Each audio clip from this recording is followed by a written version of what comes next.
تعلیم کا چراغ بجھانے کی سازش، مسلمانوں کی تعلیمی اسکیمیں ختم، بھاجپا حکومت نے مسلمانوں کی تعلیمی اسکیمیں بھی ختم کر دی۔ ناظرین السلام علیکم، آپ دیکھ رہے ہیں دکن میڈیا کا اردو خبرنامہ اور میں ہوں اسماعیل ریحان۔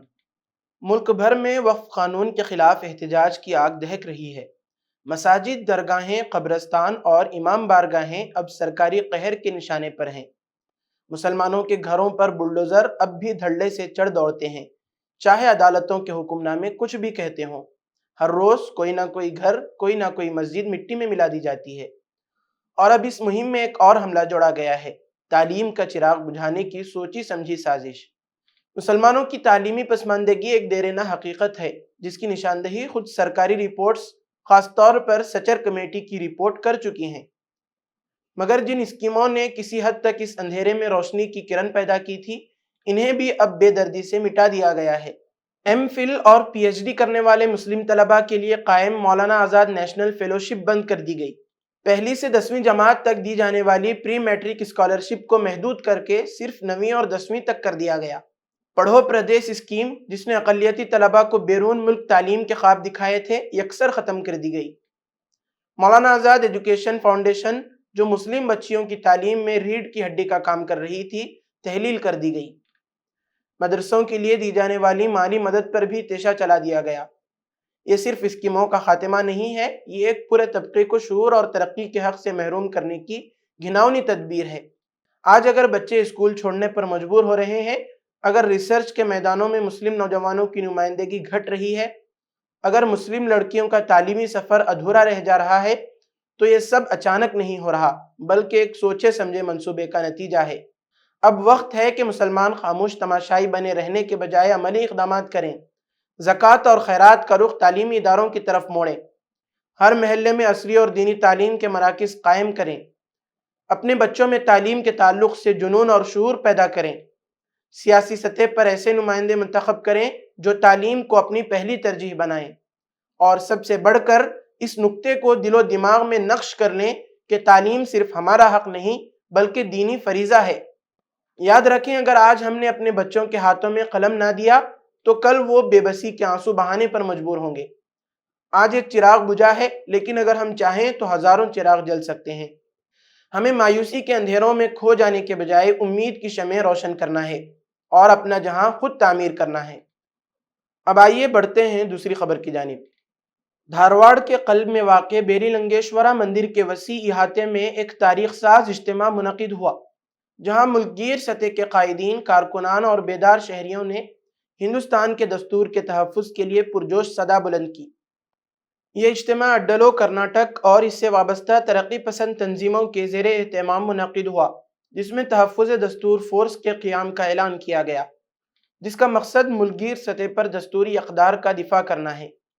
دن کا آغاز داونگیرے کی گلیوں میں ایک عظیم الشان جلوس سے ہوا، جس کا مقصد شہریوں میں دستوری حقوق اور جمہوری اقدار کے دفاع کی اہمیت کو اجاگر کرنا تھا۔ سینکڑوں شہریوں نے ہاتھوں میں دستور کی دیباچہ، بینرز اور تختیاں اٹھائے، پرجوش انداز میں مارچ کیا، جس نے عام لوگوں کی بڑی توجہ حاصل کی۔ بعد ازاں منعقدہ کنونشن میں زوردار خطابات، بے باک تنقیدوں اور عزم و ہمت کا زبردست مظاہرہ دیکھنے میں آیا، جس میں مرکز اور ریاستی حکومتوں کو للکارا گیا اور دستور میں دیے گئے وعدوں کی حقیقی تکمیل کا مطالبہ کیا گیا۔ افتتاحی اجلاس میں نامور مفکر اور ادیب پروفیسر باراگرو رام چندرپا نے خطاب کرتے ہوئے کہا، حقیقی محب وطن وہی ہیں جو دستور کا احترام کرتے ہیں اور مساوات کے اصول پر ڈٹ جاتے ہیں۔ جب عوام متحد ہوں تو کوئی طاقت انہیں روک نہیں سکتی۔ عوامی قوت سب سے بالا تر ہے۔ انہوں نے ذات پات اور مذہبی تقسیم کے زہر سے پیدا ہونے والی فکری زبوں حالی پر شدید تشویش کا اظہار کرتے ہوئے جمہوریت کے تحفظ کے لیے وسیع عوامی تحریک چلانے کی اپیل کی۔ اڈلو، کرناٹک کے سرکردہ رہنما نور سری دھر نے مرکز اور کرناٹک کی ریاستی حکومت دونوں پر سخت تنقید کی۔ مرکزی حکومت پر دستور کی روح سے کھلواڑ کرنے کا الزام لگاتے ہوئے انہوں نے کہا، حکمراں طبقات کو دستور ایک رکاوٹ محسوس ہوتا ہے، وہ اسے موڑنے، بگاڑنے اور توڑنے کی کوشش کر رہے ہیں۔ ہمیں ہر قیمت پر ان کی ان شرارتوں کا مقابلہ کرنا ہوگا۔ کرناٹک میں کانگریس حکومت پر بھی تنقید کرتے ہوئے انہوں نے کہا، ہمیں وزیر اعلیٰ سدرامیا کی حکومت سے بھی جواب طلب کرنا ہوگا، جو اپنے منشور میں کیے گئے وعدے پورے کرنے میں ناکام رہی ہے اور سابق بی جے پی حکومت کی پالیسیوں کو جاری رکھے ہوئے ہے۔ سینئر کارکن ماوالی شنکر نے کہا کہ دستور کے محافظ خود بھی اس کی گہرائی کو مکمل طور پر سمجھنے میں ناکام رہے ہیں۔ انہوں نے کہا، اگر ہم نے دستور کا مکمل طور پر تحفظ کیا ہوتا تو آج ہم اس نازک صورتحال کا شکار نہ ہوتے۔ انہوں نے ڈاکٹر بی آر امبیڈکر کے اس انتباہ کا حوالہ دیا کہ دستور کی کامیابی عوام اور حکمرانوں دونوں کی دیانتداری پر منحصر ہے۔ جماعت اسلامی ہند کے سینئر قائد پروفیسر سلیم انجینئر نے زور دے کر کہا کہ دستور ہی ہندوستان کے شہریوں اور حکمرانی کے درمیان اصل سماجی معاہدہ ہے۔ یہ مذہب یا ذات نہیں بلکہ دستور ہے جو اس عظیم ملک کو جوڑے رکھتا ہے۔ اگر دستوری اقدار کو نقصان پہنچا تو ہندوستان ایک جمہوریت کے طور پر زندہ نہیں رہ سکے گا۔ انہوں نے جذباتی انداز میں کہا، آج دستور کا تحفظ ہر مذہبی فریضے سے زیادہ مقدس ہے۔ اگر دستور کمزور ہوا تو سب سے پہلے اقلیتیں، دلت، آدیواسی اور کسان طبقہ اس کا شکار ہوگا۔ مشہور کسان قائدین ڈاکٹر سنیلم اور درشن پال سمیکت کسان مورچہ نے ملک گیر کسان تحریکوں کی طرف سے یکجہتی کے پیغامات پیش کیے۔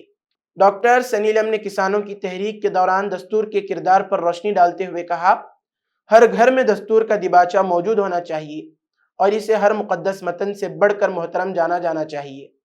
دلت سنگھرش سمیتی کے سینئر رہنما گروپ پرساد کیراگوڑو نے ترقی پسند تنظیموں میں پائے جانے والے انتشار پر افسوس کا اظہار کرتے ہوئے کہا، ہم سب بکھرے ہوئے ہیں، اگر ہم متحد نہ ہوئے تو کامیابی ممکن نہیں۔ یہ پلیٹ فارم تمام عدالتی جدوجہد کو یکجا کرنے کا مرکز بننا چاہیے۔ دیگر مقررین جن میں محمد یوسف کنی جماعت اسلامی ہند کرناٹک اور ڈاکٹر وجیا اڈلو کرناٹک شامل تھے۔ انہوں نے بھی ذات، برادری اور نظریاتی اختلافات سے بالاتر ہو کر فوری اتحاد کی ضرورت پر زور دیا۔ کنونشن میں انتہا پسند قوتوں کی جانب سے دستور کو مسخ کرنے کی کوششوں کی شدید مذمت کی گئی اور آر ایس ایس کی جانب سے دستور کی ابتدائی مخالفت کا حوالہ دیتے ہوئے موجودہ قیادت سے مطالبہ کیا گیا کہ وہ ماضی میں دستور کی ہندوستانیت پر سوال اٹھانے پر معافی مانگے۔ مقررین نے آزادی کے 75 برس بعد بھی معاشی و سماجی نابرابری کے جاری رہنے پر افسوس کا اظہار کیا اور دل دہلا دینے والے اعداد و شمار پیش کیے، جن میں 1.87 کروڑ افراد کا ہنوز مینول اسکوینجنگ میں مصروف ہونا اور خواتین و دلتوں کے خلاف بڑھتی ہوئی زیادتیوں کو دستور کے وعدوں کی عدم تکمیل کا ثبوت قرار دیا۔ اجلاس میں منظور کردہ قراردادوں کے تحت اڈلو کرناٹک نے تحفظ دستور فورس کے قیام کا اعلان کیا، جو ہر ضلع اور تعلقے میں سرگرم عمل ہوگی۔ رضاکاروں کی تربیت، ضلع سطحی کیمپس، ثقافتی تقریبات اور بیداری مہمات کا آغاز بھی کر دیا گیا ہے۔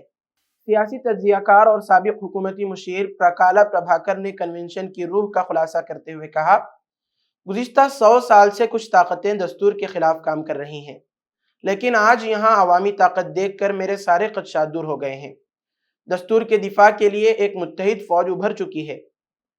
اجلاس کا اختتام اس اپیل کے ساتھ ہوا، ظلم و جبر، فرقہ پرستی اور ذات پات پر مبنی تعصب کا ڈٹ کر مقابلہ کیا جائے اور آؤ کہ دستور کو ہندوستان کی سیاسی، سماجی اور ثقافتی زندگی کا مرکز و محور بناتے ہوئے جمہوری روح کو بحال کریں۔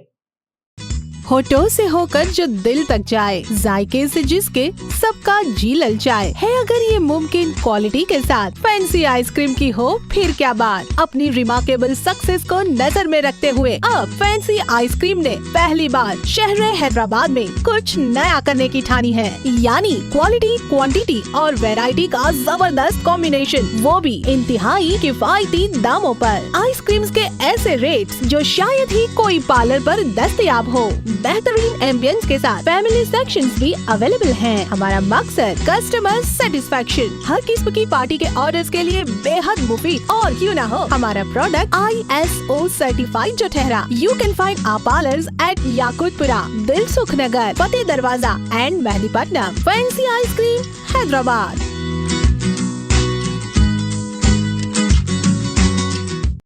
اب آئیے بڑھتے ہیں تیسری خبر کی جانب۔ نئی دلی کے پرانے علاقے بلیماران کی مسلم اکثریتی بستیوں میں قائم سرکاری اسکولوں میں جہاں بچیوں کے سروں پر علم اور تہذیب کا تاج حجاب کی صورت میں چمکتا تھا، اب اسی تاج کو اتارنے کے احکامات دیے جا رہے ہیں۔ سرو ودیا کنیا ودیالیہ چشمہ بلڈنگ اسکول میں طالبات کو مبینہ طور پر خبردار کیا گیا کہ وہ حجاب پہن کر اسکول نہ آئیں۔ معاملہ اس وقت منظر عام پر آیا جب پرنسپل راجیش، جنہیں زینت محل اسکول لال کنواں کا اضافی چارج بھی حاصل ہے، انہوں نے دیگر افسران کے ہمراہ اسکول کا دورہ کیا۔ ذرائع کے مطابق انہوں نے واضح طور پر کہا کہ اب کسی طالبہ یا ٹیچر کو حجاب پہننے کی اجازت نہیں دی جائے گی۔ ایک مسلم خاتون ٹیچر نے جب اعتراض کیا تو انہیں بھی ہدایت دی گئی کہ وہ اس فیصلے کو نافذ کروائیں۔ یہ حکم اس اسکول کے لیے دیا گیا جہاں طلبہ کی 100% تعداد مسلم ہے۔ کیا یہ فیصلہ طالبات کے مذہبی تشخص پر حملہ نہیں؟ حکومتی سطح پر ڈائریکٹریٹ آف ایجوکیشن کا کہنا ہے کہ ایسی کوئی سرکاری ہدایت جاری نہیں کی گئی، لیکن جب فیصلے بیوروکریسی کے ذہن میں جنم لیں اور خاموشی سے زمین پر نافذ ہو جائیں تو یہ آئینی اداروں کی ساکھ پر ایک سوال بن جاتے ہیں۔ ایوان سیاست میں بھی اس کی گونج سنائی دی۔ بلی ماران کے MLA عمران حسین نے کہا کہ طلبہ اپنی مرضی کے لباس میں اسکول آ سکتے ہیں، لیکن سوال یہ ہے اگر سب کچھ اختیار پر منحصر ہے تو پھر اسکول کی انتظامیہ کیوں اس اختیار کو دبانے کی کوشش کر رہی ہے؟ یہ واقعہ صرف ایک اسکول یا ایک پرنسپل کا معاملہ نہیں بلکہ ایک وسیع تر ذہنیت کی عکاسی کرتا ہے جو مسلمانوں کی مذہبی شناخت کو ڈسپلین کے نام پر مٹانا چاہتی ہے۔ حجاب جو ایک طالبہ کی عزت، خود اعتمادی اور ایمان کا حصہ ہے، اسے جرم بنا دینا کہاں کا انصاف ہے؟ ہمیں یہ نہیں بھولنا چاہیے کہ ہندوستان کا آئین مذہبی آزادی کی مکمل ضمانت دیتا ہے۔ کسی بھی تعلیمی ادارے کو اس حق کی خلاف ورزی کا اختیار نہیں۔ خاموش پابندیاں در حقیقت قوم کے سب سے خاموش طبقے پر کھلا وار ہیں۔ یہ آوازیں دبانے کی کوشش ہے، لیکن اگر والدین، اساتذہ اور سماج بیدار ہو جائیں تو ہر مسلم بچی کا حجاب فخر کی علامت بن سکتا ہے۔ اسی کے ساتھ آج کی خبروں کا اختتام ہوتا ہے۔ کل پھر ہوگی ملاقات نئی خبروں کے ساتھ۔ دیجیے اجازت۔ اللہ حافظ۔